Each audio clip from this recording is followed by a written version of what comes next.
femmes se font battre, mais qu'une petite minorité d'entre elles se remarquent. Cachées par des sourires, elles portent toutes des masques, sophistiquées par la pression. Les enfants puis le drame, ouvrons les yeux. Le Cégep de Rimouski qui nous accueille aujourd'hui, donc ils sont partenaires avec nous. Dans le cadre des 12 journées d'action contre la violence faite aux femmes, des étudiantes et étudiants du Cégep, le CALAX, la Débrouille ainsi que le Centre Femmes ont uni leurs voix pour sensibiliser la population rimousquoise à ce phénomène malheureux. Dans notre vie de tous les jours, auprès de notre entourage, mais on peut aussi faire une différence collectivement. Et c'est ce que nous enseignent les étudiants ici aujourd'hui. Chacune est concernée par la violence sexuelle, évidemment. Parce que les victimes brisent encore les chaînes du silence, nous invitons toute la population à sortir les trombones qui traînent dans le fond du tiroir, cachés dans l'ombre, comme le sont trop souvent les agressions à caractère sexuel. Explique-leur que les bras d'un homme servent à protéger une femme, pas à l'envoyer à l'hosto.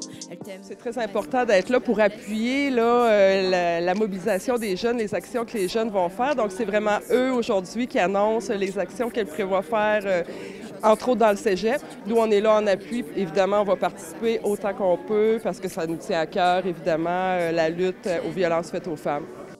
Pour leur projet d'intervention communautaire, un regroupement d'étudiantes et étudiants de deuxième année en technique de travail social ont décidé de s'investir dans ces journées d'action.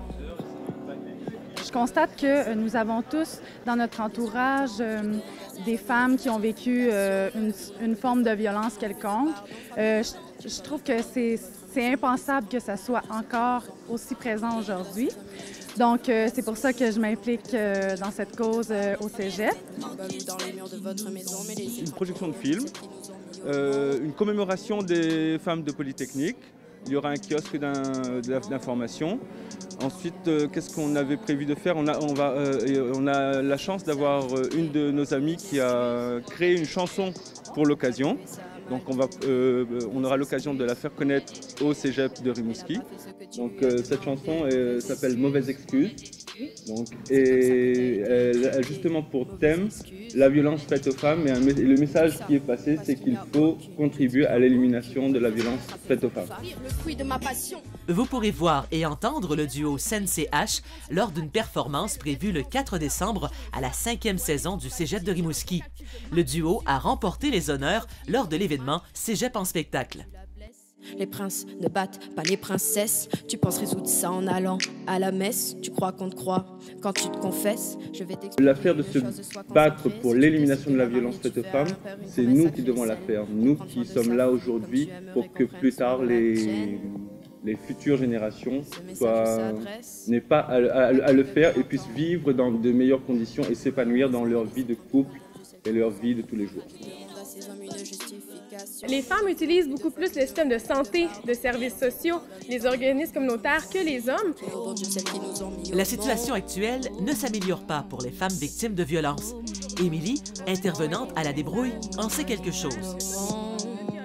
Je dirais pas qu'il y a une amélioration, je dirais même qu'il y a une complexification des problématiques au niveau de la violence conjugale. Par rapport, exemple, aux mesures d'austérité, le filet social, il s'effrite. Donc, il y a de plus en plus de femmes qui viennent à la débrouille, qui ont de la difficulté avec les coupures de l'aide sociale ou qui ont de la difficulté à se trouver un logement social par la suite ou qui, pour survivre, par la suite, doivent aller dans les banques alimentaires. Donc, il y a une complexification de la problématique au niveau de la violence conjugale. La Débrouille fait partie d'un réseau provincial comptant 42 maisons d'hébergement pour les femmes et enfants victimes de violences conjugales. Bien qu'on soit en 2017, les statistiques demeurent toujours aussi alarmantes. 80% des victimes de violences conjugales sont des femmes. La violence conjugale est la principale cause de décès chez les femmes âgées de 16 ans à 44 ans au Canada. Au Canada, toujours, une femme meurt aux 6 jours tuée par son conjoint. Donc, ces statistiques-là démontrent à quel point les statistiques concernant la violence conjugale, c'est vraiment alarmant et qu'il est important d'agir.